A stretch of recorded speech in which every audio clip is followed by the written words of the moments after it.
a threat.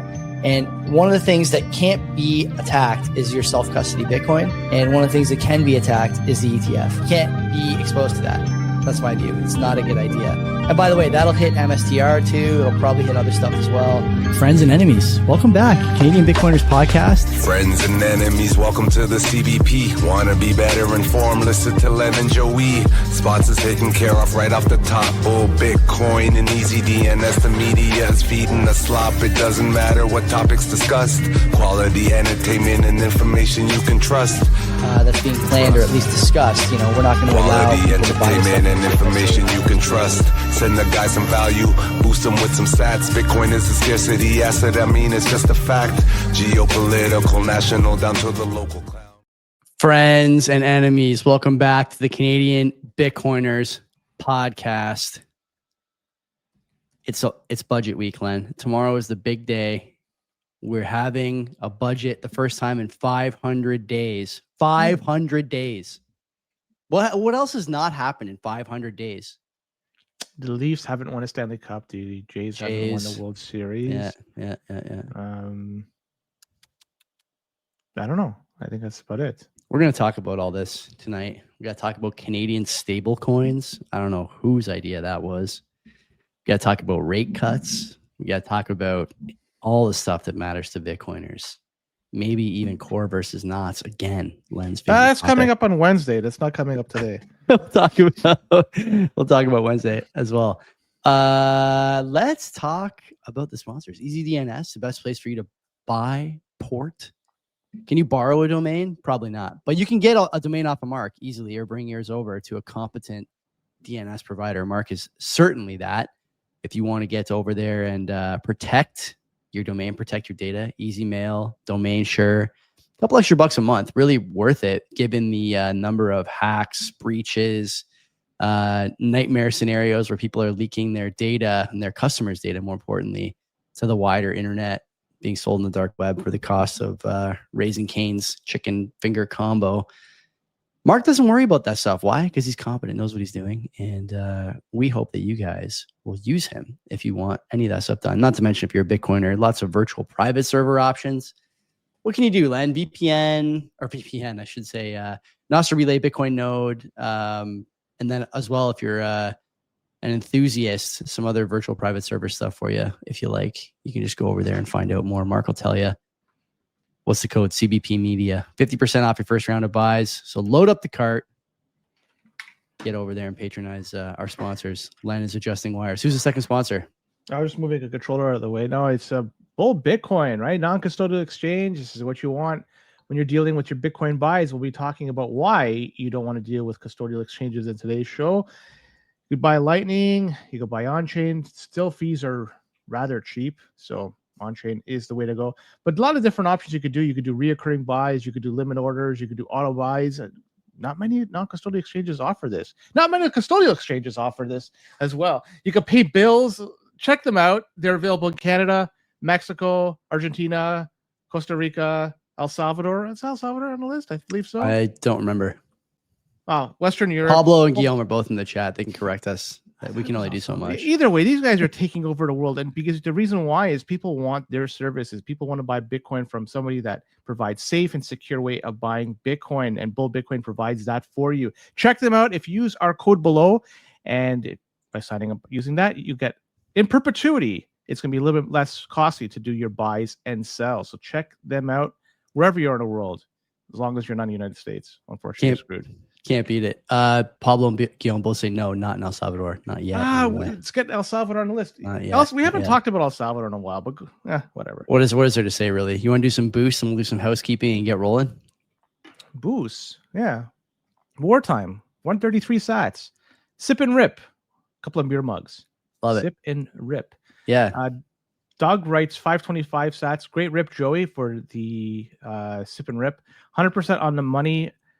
Or to be more specific, where tax dollars are going. And I'm going to mention that later on in today's show. I got an interesting revelation of where some of this may be going. And tomorrow, we're going to get at very specific details. So budget day tomorrow. First time in a long time. During the sip and rip, I did. I was going to do a bunch of different stuff, but I ended up focusing on the SNAP benefits in the States, the food stamps. Oh And, my god! Did pretty you see wild, that? pretty wild stuff. Yeah, I put together a bunch of good data that I've seen from Twitter in the last little while and some other facts and figures. Did you know, Len, Mhm. the average woman in the United States not on government assistance weighs 146 pounds? Do you know what the average woman on government food stamps weighs? 210. 211. Yeah. Oh fuck! I was Yeah. within a pound. 211. Fuck. So, I mean, Fuck. they're not buying. Like I said this on the show that I put out on Sunday. You should go listen to it. It's only like those are only going to ever be like 20 minutes max. The people on a government assistance for more than, I don't know, 5 years should just be shipped like chicken, broccoli, and rice. No money, no going on Amazon or DoorDash. Like, eat well and find a job after a couple of years.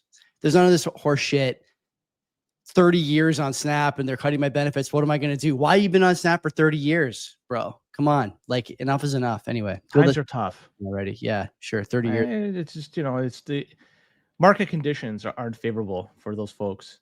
Oh, somebody was showing anecdotal evidence of what's going on in Walmart as of November 1st when things ran out. Yeah. Empty. Shelves were full. Shocker.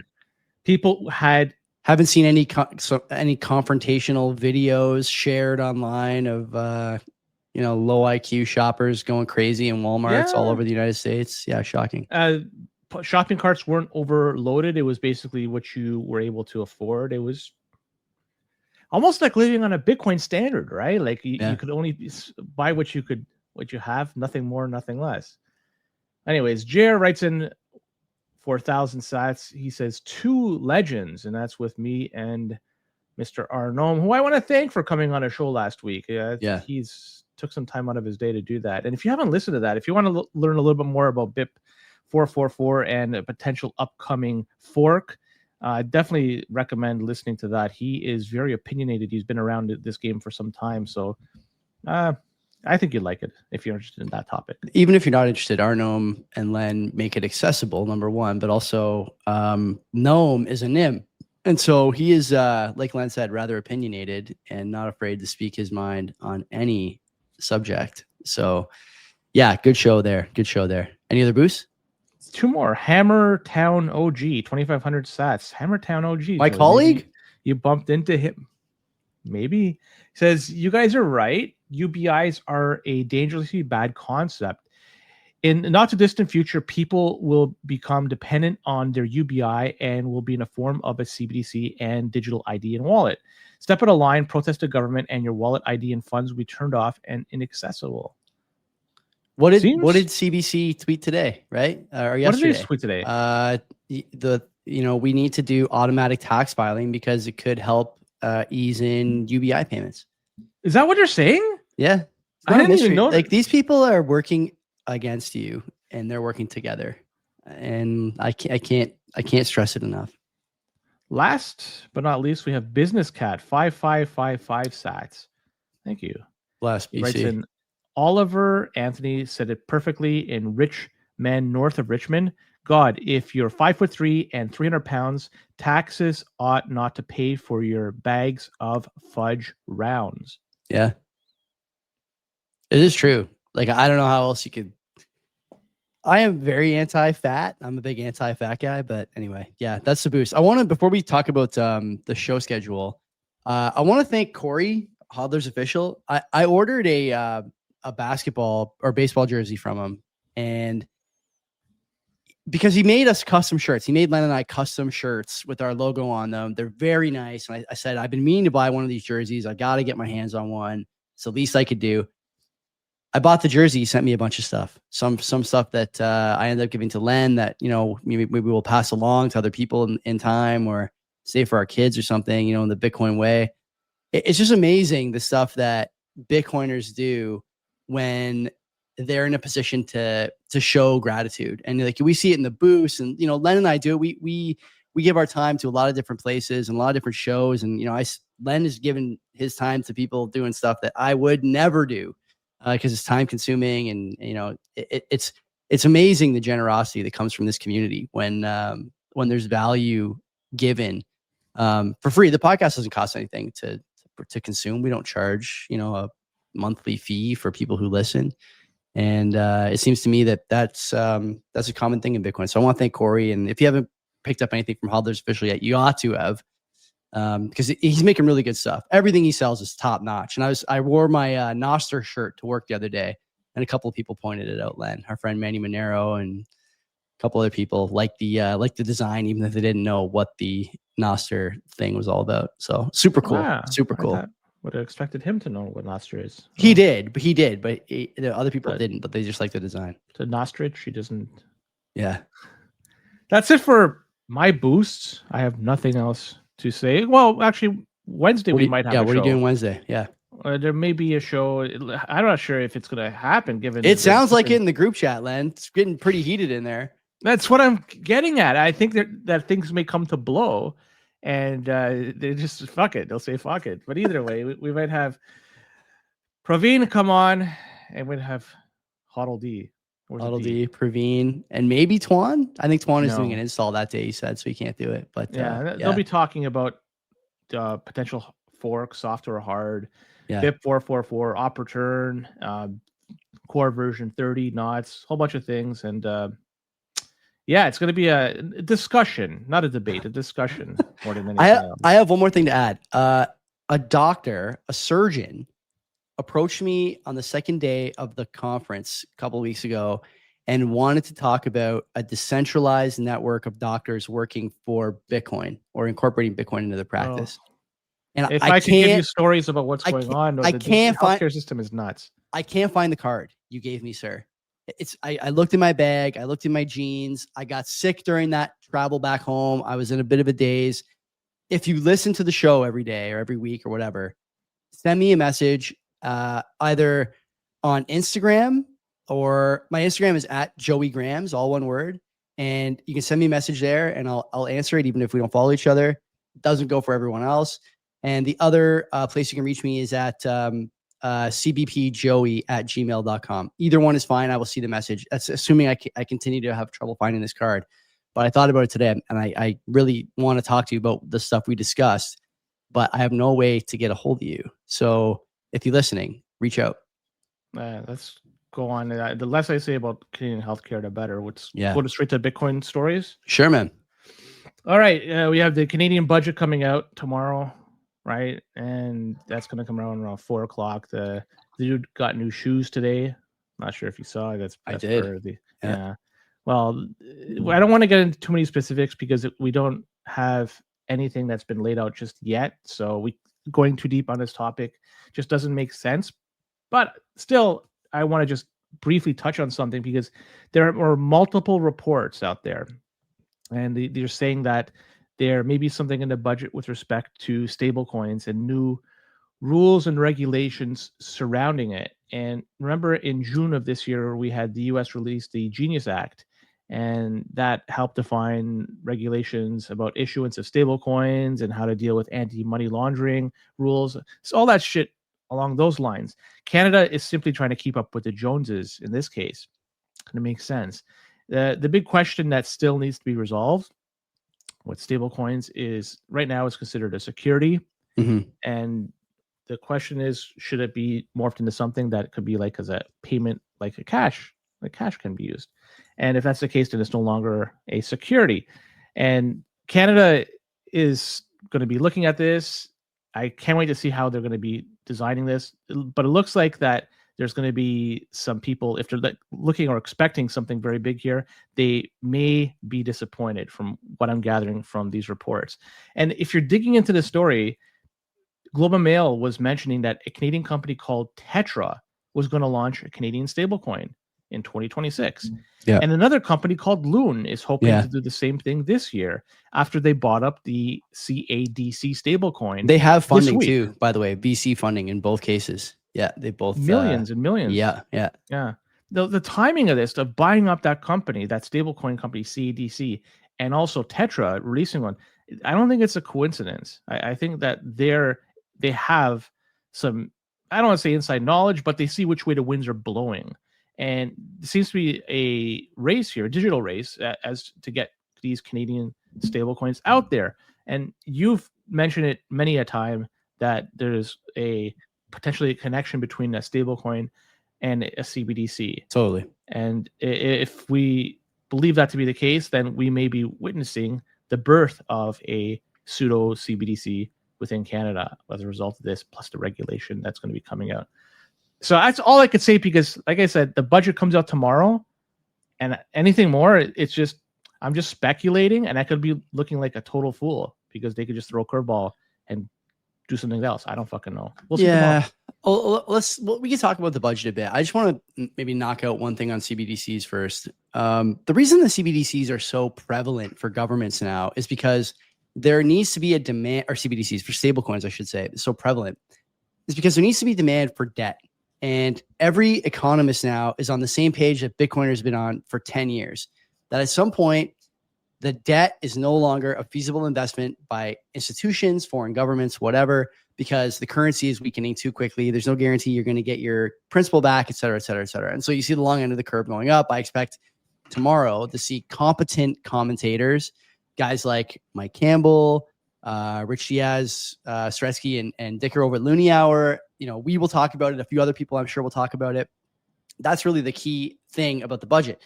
And the reason you want a stablecoin is because then you can force the issuer to buy the bonds to back the printed stablecoin balances.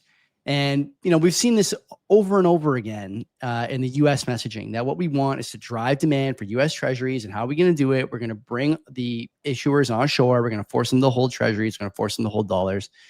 And then we're going to use foreign buyers to drive demand. The question for me remains the same. I've said it on this show. I think I've said it other places too. If you have access to a US dollar stablecoin and a CAD stablecoin, you will go to the US dollar stablecoin. It's a stronger currency. It's the cleanest dirty shirt. And, pick your sort of phrase, your descriptor. It leaves me wondering how the government is going to force the CAD stablecoin on the population, because it will have to be forced. I don't know. have an answer. I don't know. I really don't care, to be honest. For whatever reason, this is a topic that just does. Oh, we lose Len. Who did we lose there? Me or Len? I don't know. But the thing I would say is that if I was a stablecoin issuer, that would be my question for sure. Is where are we getting the sort of demand for this stablecoin? Is it me that's gone or you that's gone? Someone in the chat tell me. I have no idea. This is so funny. I have no idea if we're still on here or not. But anyway. Hello? Is anyone there? Len's gone. Okay. Well, listen, the other problem that with speculating on the budget is clear. You're back now, Len. I see you. The other problem with speculating on the budget is that I think there's been a lot of trial balloons floated. Like you can see in the press, there's a lot of people talking about how big the deficit's going to be, 60 billion, 70 billion, 80 billion. It's going to investment, not spending, blah, blah, blah, blah, blah, blah. I don't know. But would it surprise you as an observer of Canadian politics and as a observer of the cunning of Carney if the deficit ended up being a lot lower than what the sort of projected numbers have been from the Fraser Institute and from other, let's call them right-leaning think tanks and academic groups?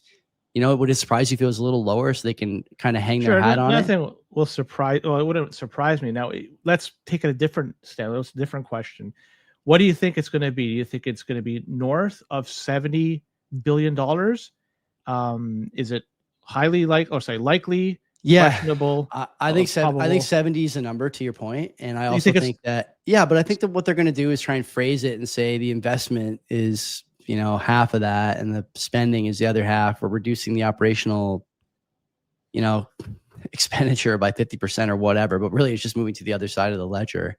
And so if the money is spent in a proper, and I mentioned this to Noam last week, hypothetically, if they cut back a lot on foreign investment and they start spending a lot domestically on stuff like maybe improving rails, shit like stuff that could tangibly improve our lives.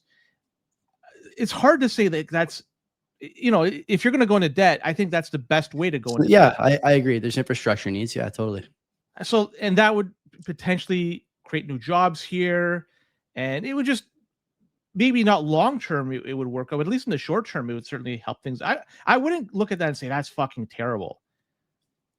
I wish they didn't have a deficit and they didn't add to the debt. But if you're going to have to do it, I mean, I'll take that. Yeah. Sure, I mean, my other concern is just like what government projects have gone well over the last 30 years, really, you know, like every major roadway, railway, bridge, like you name it, they're not well built. They're certainly not done on time and under budget. And now then you have this additional concern where if you do choose to use temporary workers or international workers, like they're shitty at their jobs. There's no debating this at this point. Everyone can see that this is the case. And so, you know, is the likelihood that the Canadian jobs that are given out are going to be given to Conestoga grads, or are we going to actually do unionized construction? You know, is it going to be TAC and Dufferin and all these other big companies doing the work, or is it going to be Sing and Associates building those highways? I don't know. And I realize people will say, well, that's not really fair to characterize them. Yes, it is. Don't be stupid. We've seen this over and over again. So I have that concern. My other big concern is that there's going to be more finessing in the budget about this military spending. We've talked about that too. I'll remind people that 5% of the budget now has to go to military spending to meet NATO requirements. And I think the thing that people are missing, and honestly, it drives me nuts to see like Northern Perspectives and that guy in Alberta who does the podcast every day. Like they're tweeting out 10 tweet threads about how we don't have the money. Taxes are going to go up. That's like the dumbest shit I've ever seen. Okay. All they're going to do, and they're doing it already, is say, well, spending of this nature is military spending, whether it's, adding to the ship fleet to the Coast Guard, or building, new bases, or whatever, adding salary to underpaid military. Like that's all military spending. And as a percentage of GDP, yeah, it goes up. It doesn't necessarily mean you're going to see more taxes. What you're getting again is balance sheet gymnastics. And like all this stuff, I think it's going to take a lot to parse what's in that budget compared to years past. Whatever. I don't. We'll find out. Are we going to do anything tomorrow night? I'm probably not going to, but I will be. No, I will be listening to the delivery of the budget. Who's doing it? I guess Champagne is doing it. Yes. Yeah. Okay. I don't know. I'm not sure Carney's going to be here.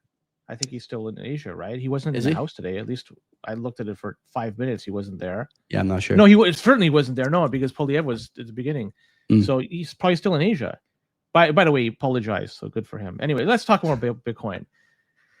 And we'll talk about Japan. Let's go over there. Since we talked about Carney in Asia, let's talk about Japan. And Japan has entered into the Bitcoin mining game. And they have a Japanese utility company called Tokyo Electric Power Company Holdings Incorporated. And that is publicly traded, by the way. And it's one of the largest power companies in Japan. And they've been purchasing units from Canon, and that's the ASICs producer. And TEPCO, which is the company I mentioned, is the acronym for it. They've been previously experimenting with Bitcoin mining through one of their subsidiaries using surplus renewable energy. So they're no strangers to this whole mining game. Back in September 2024, their subsidiary Agile Energy X, they've been testing on a small scale of Bitcoin mining to prevent renewable energy from being wasted. So they were converting excess solar and wind generation into Bitcoin rather than curtailing output during periods of low demand. And these tests, they have been successful enough that the parent company wants to ramp up things. So TEPCO is buying up ASICs. And there's a connection between TEPCO and the Japanese government because the Japanese government owns a portion of this company. Shocking. In Japan? No. Yeah. So now you have a direct linkage to the Japanese government that is now mining Bitcoin. And they are going to be using the hydro-cooled Avalon A1566HA servers. And they're going to be used to, quote, stabilize regional power grid load through controlled overclocking and underclocking. And we've talked about this quite a bit. So they're going to be dynamically adjusting the hash rate depending on the needs and the voltage to balance the energy in real time. And plan to have this up and running by the end of 2025. And the president of Agile Energy, that's their subsidiary, was saying Bitcoin mining can incentivize renewable energy projects and growth to provide producers with additional energy streams, and it can provide further profits to encourage further investments in clean energy. And so you have this loop here that you're going to have more and more energy being generated. And what are you going to do with that energy? Well, let's potentially use the excess to mine Bitcoin. Here you go. We now have Japanese government mining Bitcoin. Thoughts? I don't know. Bitcoin mining is cutthroat. Seen miners collapse a number of times over the years. CleanSpark capitulated recently. Did they really? Yeah. CleanSpark, they had yeah, a fucking massive run. I think they capitulated. Iron today signed a deal with I think Amazon or Microsoft. They're going to do AI predominantly with a sort of side gig in mining. So I like mining is a difficult business, and I think we've been saying on this show for a long time. We stopped talking to miners on the program for exactly that reason, because it seemed to me like a lot of them wanted to pump their stock. And as much as I like guys like Ben Gagnon and Jeff Lucas over at Bitfarms, and there are others as well who I think are good people and honest dealers, but it is very difficult to make money mining. Very difficult. I think you're looking at from a lens that probably you shouldn't be looking at. You should look at it from a different way. Look at it as a power producer, right? And you have the ability to generate power. You're still better off doing HPC, not mining. The HPC compute is more valuable, and you're not a forced seller of HPC when the price goes down, and it doesn't make sense to do that as your primary focus. And I think a lot of industrial miners are going to find this over the next few years, and I think what's going to happen is the majority of that pie is going to shift to HPC, and they'll do some mining when the price is right, but they'll do HPC as a focus, and that'll be the selling point for the stock. It'll be the selling point for the investors. It'll be the selling point for acquirers, and I expect this to continue. The real question I have about Japan, though, and the thing that I think is interesting, obviously Japan's financial markets are a little bit backwards, right? The government owns almost all the debt and almost all the companies. And so I'm curious if this is a response to what they view as a problem on the horizon, or if they just happen to have stake in a company that's going this direction for purely fiduciary reasons, right? I don't know which it is.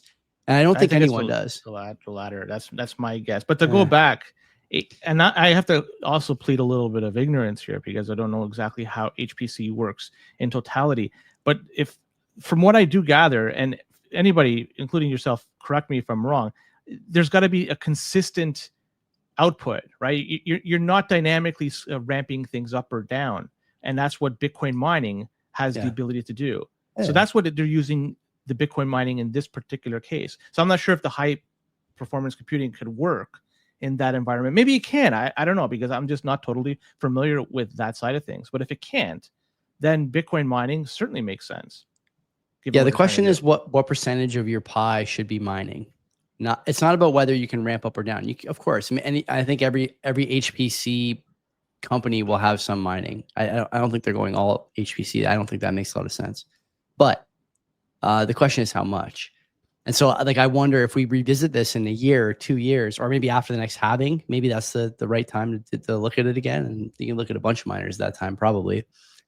What does their operation look like then? Is it still a mining story, or is it we had trouble picking up new ASICs, we had trouble getting server racks, we had trouble getting power for crypto mining, whereas AI didn't have the same issues, the same roadblocks, same bureaucracy problems? These are all things to consider, right? And so the other thing too, is AI going to slow down in terms of use and adoption? I don't think it's going to, unfortunately, for a lot of different reasons, but won't get into that. Meanwhile, there is a guarantee that mining is basically unprofitable for the smallest participants, of which these guys are one. And And so what happens when the mining becomes unprofitable? Like you can almost already see the roadmap because you've seen it before. There's precedent for how this ends up looking, right? The question is, how much is the government willing to backstop or support when things get tough? And that's they have no that's the thing I don't have an shareholders. answer to. Yeah. They have no shareholder. And if You know? they could, if the energy that is excess energy, they had no way to use it. And so just might as well monetize it somehow. And if it's periodic, it's not consistent. And there are times where they probably would be in deficit. Then I don't know, maybe Bitcoin mining does make sense. A lot of questions that need to be answered, but I like the fact that we have now power producers that are state owned are looking into Bitcoin mining. That is does true. make sense. Yeah. And it gives them the ability to ramp things up and scale things out even further. And one thing, if you look at the chart, you look at power production and the how well countries do. There's a correlation between wealth of the country and how much energy they produce. There's countries that make fuck all in terms of energy. They don't do very well. Their economy tends to lag behind. But all right, let's go to Australia. We're going all over the world. So Australian police, they were able to nab 5.9 million in crypto from a quote unquote well-connected alleged criminal. So this doesn't, doesn't seem like a crazy story on the surface. Why are we laughing at this? Go ahead, finish. It's just funny, but there's a story here that people should take and learn from. So it really isn't a crazy story, but as you dig a little bit, it looks like you may, learn something here. The person in question was selling a tech type product to alleged criminals. Maybe it's Pegasus selling it to. If you don't listen to Access of Easy, you may not know what Pegasus is. You ought to be listening to that show too. Absolutely, yeah. So, but the person had password protected notes on his mobile device when he was nabbed by police, and police were able to identify an image containing random numbers and words. And numbers were divided into 6 groups with over 50 combinations. And an Australian forensics team, they determined this could be related to a crypto wallet. And he didn't want to hand over the keys to this crypto wallet. And by doing so, he is basically going to land himself up to 10 years in jail. So as per law, you have to hand over the keys when you're caught in these types of things. If not, potentially 10 years. So I guess he was trying to trade up to 10 years in jail. And by the time he gets out, he still has access to the keys, which he didn't give up, and enjoy some life of luxury. That's if these shitcoins were able to maintain value during that time. That's a discussion for another time. But the police got a data scientist involved to help crack the keys. And he said, quote, some of the number strings felt wrong and they looked like they were not computer generated. It looked like a human had modified the sequence by adding numbers to the front of some sequences. So there were some subtle irregularities here, and that led to them getting access to the wallet. So people out there that are going to do something similar with their Bitcoin stuff and keep it somewhere that is easily accessible, and they think they could just add some numbers here or change something around, there could be some forensics done to this, some forensic analysis done to this, and it could be figured out what is human added, because it just does not seem like it's computer generated. Be careful with your keys. That's all. That's really the one thing I'm taking away from this. Everybody be careful with your keys. Do not expose them at all to the internet. Even if you're doing encryption, you think you're doing something clever to hide it, you're not. It could be found. Like this could potentially be your life savings. Don't fuck around with it. What's the lesson here? Don't fuck around with shitcoins. Don't commit crimes. Don't commit crimes. Okay, we don't want that. Don't try and police people on human-made changes, man-made changes to what should be computer-generated keys or code-generated keys. Don't forget, Len, famously, one of the people on this program lost a bunch of money, 5 years ago, or whatever it was, because he hastily plugged in about, a handful of numbers in a cold card. And so it's easy to find out if a human has made, some changes to what should otherwise be a perfectly random, set of digits, set of letters, whatever. The thing I don't get is why, how did they get access to his phone?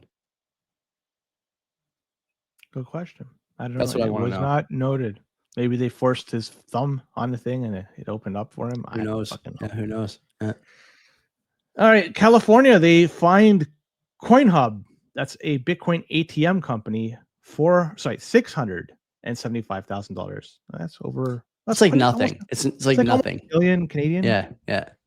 Well, the charge is a result of overcharging customers in the state of California, and this is due to as a result of findings due to the regulator DFPI, and 105,000 is going to be paid as restitution to California customers, and they were charging more than what was allowed per state law.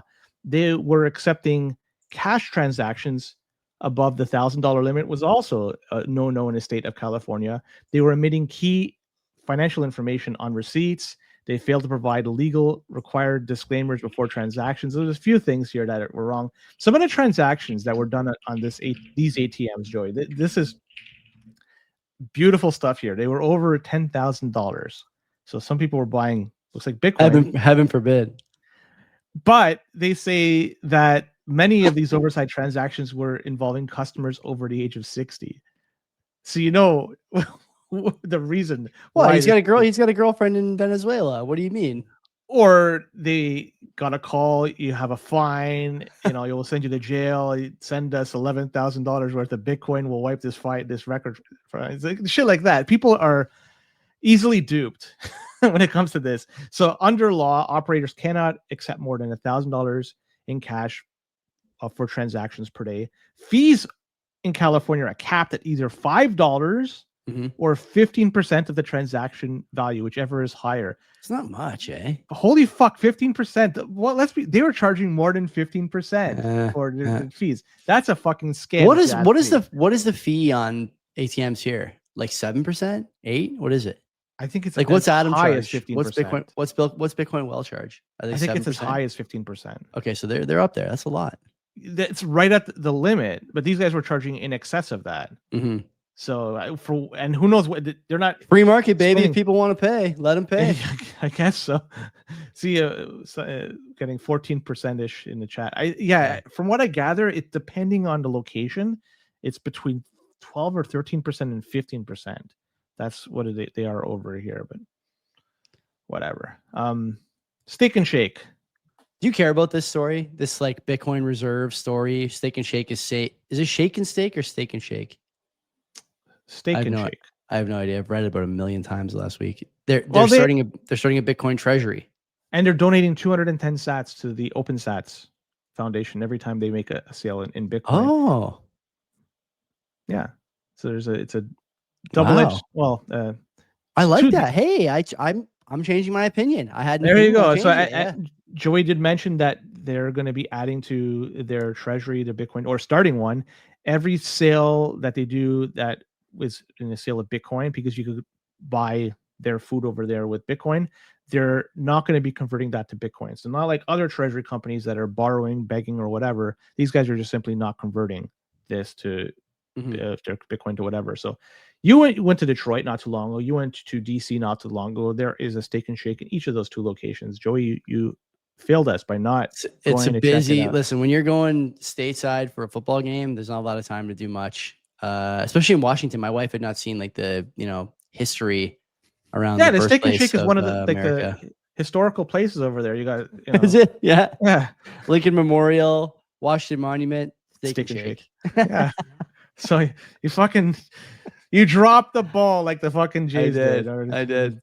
Yeah. Did you watch any of the I watched game 6 and 7. I'm not a big baseball guy, but it was frustrating to see the Jays not capitalize on some mistakes that probably should have won the World Series. So I don't know. Well, to be honest with you, I don't care that much. There's a few plays I would like to have back, like the wedged ball between the wall and the track in game 6. I thought that was questionable. Did they raise their hands? And yeah, the outfielders did. Yeah, the umpires didn't right away. The outfielders did. Yeah, and they got the call. There was a few other ones, like the guy sliding into home plate feet first, even though all the analytics say that any base that's not second or third, you run through it. You're always going to be faster than sliding. And if you have to slide, you slide hand first, not foot first. So I don't know. Did you know the baseball players now wear like a hand guard on their sliding hand? It's like a mitt. Yeah, I had not Yeah, seen that. it's like an before. oven mitt, but like The announcers pointed out, this thing about during the replay or whatever that he had the guard on. I thought, why does this guy have the hand guard on if he's sliding feet first? Like, what are we doing here? This is the end of the season. It's Game 7 of the World Series. This is when you're going to protect your mug. Like, who cares? Anyway, disappointing all the same. Well, okay, this company SQNS, the treasury company. Sequans Barkley. Is that what is it called? I don't Sequans? know. What What a scam this place is.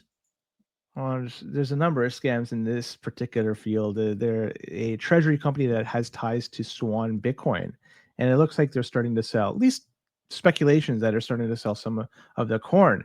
970 Bitcoin, valued at $107 million as of yesterday. Looks like it was moved to a Coinbase deposit address, which means looks like they might be selling it off.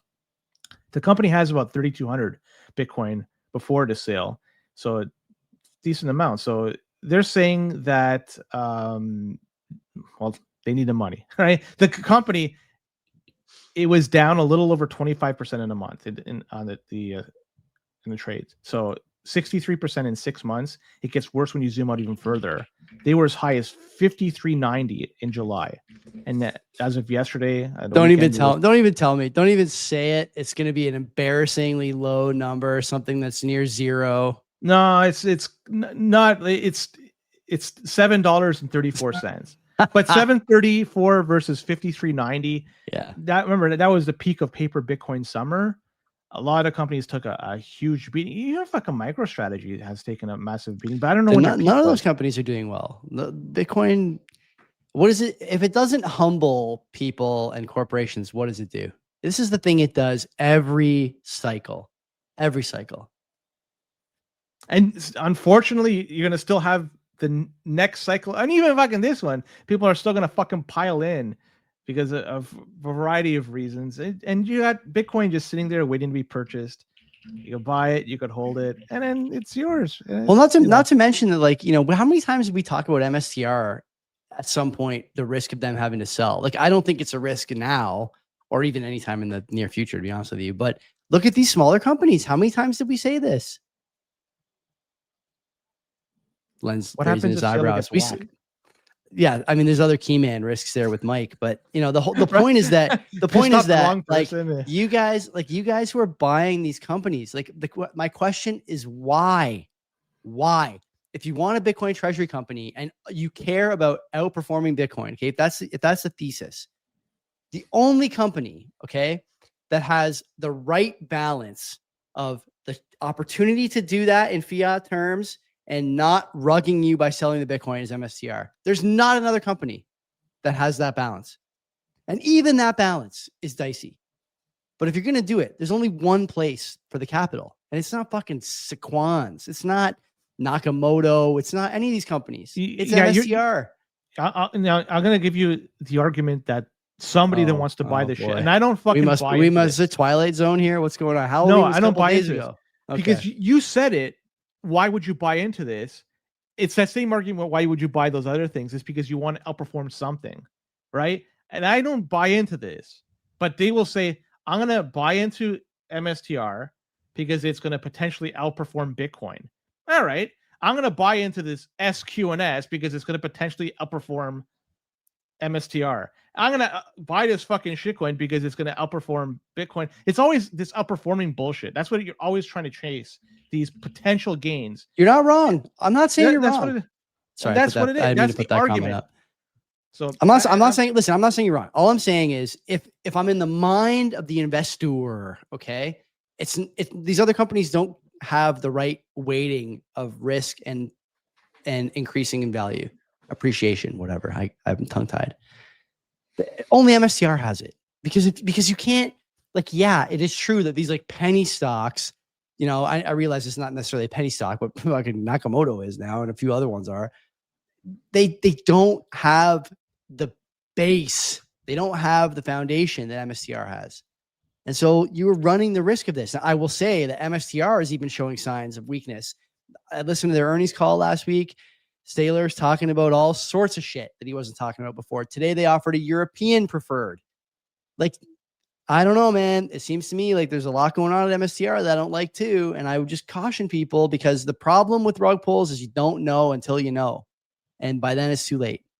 So stay on the lookout. And I will remind people again that Michael Saylor committed financial fraud in the 2000s. Significant financial fraud. You Cooked his mentioned that books. before. He cooked his books in the 2000s.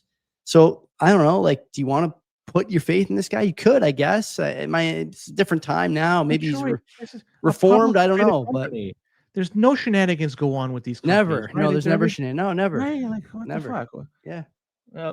If ever something happens, I don't know what's 106 shows my block clock, the price of Bitcoin, 106K. Yeah. If there's any inkling that they decided to sell some of their Bitcoin, it dropped 30% overnight. Yeah. Yeah. Could you imagine? And if hypothetically, if they wanted just to the sell all, pressure would drop it, multiple percent. And then the sentiment around the sell. Like, if you lose Saylor, I mean, the only positive is that there'd be a lot of pleb slop that would, crash and burn. Oh too. yeah. Who are you gonna put in the thumbnail now?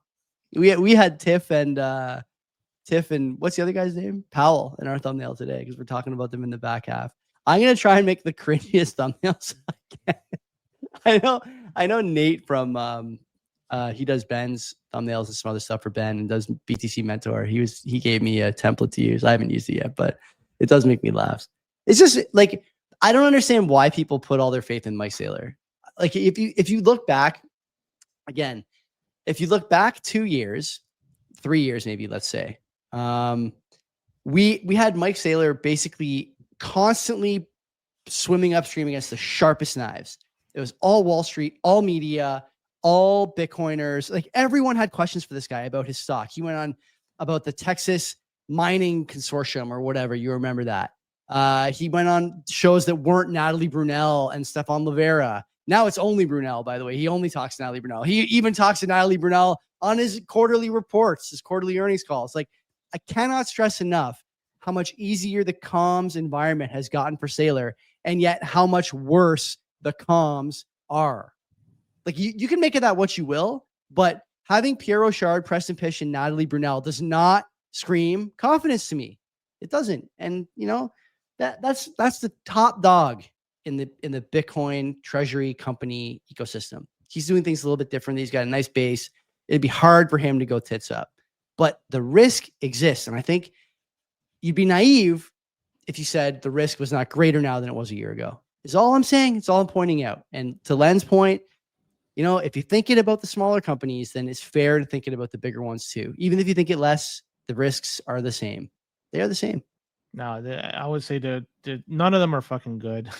Like, everything is fucking garbage when you're talking about this. It's all fiat, and that's why we're Bitcoiners. We're trying to exit the fiat game. For thumbnails, we should probably tap into the Central African Republic. For thumbnails, it's been a while since we talked about them, right? Who are we going to put on from the CAF or CAR? I don't know whoever's in charge there. Remember, they were Bitcoiners for couple of weeks, and then they decided and then they went their own coin, right? They wanted they created their own shit coin. It's a bait and switch. What a fucking joke. Anyways, FTX looks like creditors are. What year is it? Why are we talking about FTX? Oh my god. Well, there's a lot of things that are happening a lot around this. Like, number one, we have the people are going to get paid from what they lost. Like, there's going to be some recovery, but unfortunately, it's going to be as little as 9% once you adjust for prices. Now, remember, okay, we're talking about you get paid in the value at the time of the bankruptcy. Yeah. Right? So if you're in Ethereum, you break even. 2022. Pretty sure. What's Ethereum at? I didn't want to look at it. Yeah, I think it's pretty low. So, but Bitcoin is at 20K or under 20K when this happened. Yeah. Right. So it's 5x plus since then. RIP. So that's pathetic. So that's why I was talking about using non-custodial exchanges, because when you do that, when you do the buy, it's automatically with Bull Bitcoin, it's sent to you when you provide the address. So if the company goes tits up, you have your Bitcoin because you're not having them hold on to it. So that's why don't leave your keys somewhere else, it just does not make something. Somebody's I'm clicking around on this to try and get rid. There's like a weird bolding going on in my GUI, but it's not. Yeah, it's not. I can't fix it, so whatever. Don't worry about it. We're not going to put Luke on every fucking thumbnail. No. Fuck that. No. So, anyways, to go back to FTX, yeah, they're saying that they're going to try to help them out, these people, a little bit more. This is fucking rich, man, because there's a possibility of extra recovery. I'm quoting this, extra recovery. That's the word. How could the fuck did you get it? Well, airdrops from external projects that are targeting FTX creditors. This is how they're going to try to make people even more whole, or try to make them whole in the whatever. What a fucking joke. Also, SBF has an appeal hearing taking place tomorrow, the same time or the same day of the budget coming out in Canada. Could you imagine the appeal hearing? It goes his way, probably won't.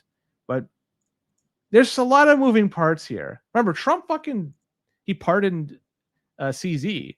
I don't think he's going to pardon SBF. Doesn't know who CZ was. But that's right. Well, yeah. So, like, look at this guy.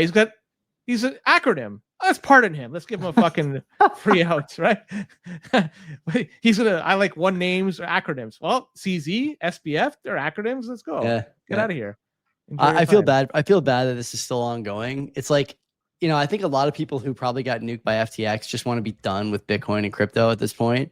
They've seen the run up to 120K. I don't know where we're at right now. 100 block clocks in the living room, but yeah, it's like 105,000, 106,000, whatever it is. Like, that's life-changing money if you were buying a 20K. If you're buying a 3K, 5K, 10K, whatever. If you bought after the FTX collapse and somehow lost that too, you just want out. You want to be done with it. You want to forget about it. It's like your ex-girlfriend keeps showing up on Instagram. She looks better and better every time you see her, but you can't. You're stuck with your new fat wife. So, you don't think that if you were, say you bought Bitcoin and FTX and you just were buying Bitcoin, you weren't trading it. Do you think that changed your mentality with how you hold on to Bitcoin? I honestly think people then don't like that connection is so far from so many people's minds. It's like, if they're going to get paid up to 9%. I think it's just that I was buying it. I didn't know anything about it. I still don't know anything about it. I stopped thinking about it. I think it's a scam, whatever. The jump from FTX rugging to I need a cold card is like, it's canyon size. It's huge. It's way bigger than either of us think. Mt. Gox, they're going to be extending repayment to October 31st, 2026. Yeah. And these Mt. Gox repayments, some already has taken place, but it looks like this is just, it's an ongoing fucking thing. It's kind of in the same vein as FTX. That was Bitcoin, right? This is Bitcoin and who the fuck knows whatever else. But I think the people that suffered through the collapse of Mt. Gox, I think they learned that there's a high value in holding onto your own keys. Mm-hmm. And I'm hoping that the same applies for how few people that just had Bitcoin on FTX, that they're going to come out and say, yeah, holding onto my keys makes a lot of sense. Because I think the majority of FTX customers were shitcoiners, trading actively, doing I think that is true. Yeah, I think that is true. They're lost to begin with. They're never going to come back. You remember when me and you were young Bitcoiners and we were talking about we were walking to get coffee and talking about the just absolute junk on Binance that we were buying, or at least that I was buying, like Ontology coin. Remember that? Denta coin, Ontology coin. Remember when Coinbase used to give those Ontology coin? Coinbase but Coinbase used to have those courses and the quizzes. And you get fucking airdrop shitcoins, which immediately got transferred over to fucking Bitcoin. Yeah. Allegedly, this should happen. Do you know Coinbase in 2013? If you signed up and started a Bitcoin wallet with them, they gave you 0.1 Bitcoin. Yeah. Wild, man. Well, there was faucets. You were getting far more than that just a couple of years before that. Yeah, when it was a true zero. But it should make you think. You don't know what you're holding on to. Just wait. Be patient. I went to a wedding on the weekend on Saturday for a good buddy of mine, younger than me. I think he's 32. We've been playing football together for a long time. And I gave him, a nice cash purse, but also gave him, I reset my Jade and put some Bitcoin on there for him, gave it to him. And put everything he needed in the card. Just made sure I told him, don't lose this card. If you need help with this, let me know, but do not sell it. Like this will pay for your kids' college tuition or someday. It's a guarantee. It may very well happen. Yeah. Joey, we have a lot on the backside. Let's fucking cut this one short. It's like because Jennifer this- Lopez over here. Too much on the backside to ignore. Let's go over there then. If you're on audio, come back tomorrow. If you're anywhere else, stay tuned. We're not going anywhere. We'll see you in a second. And don't invest in a treasury company.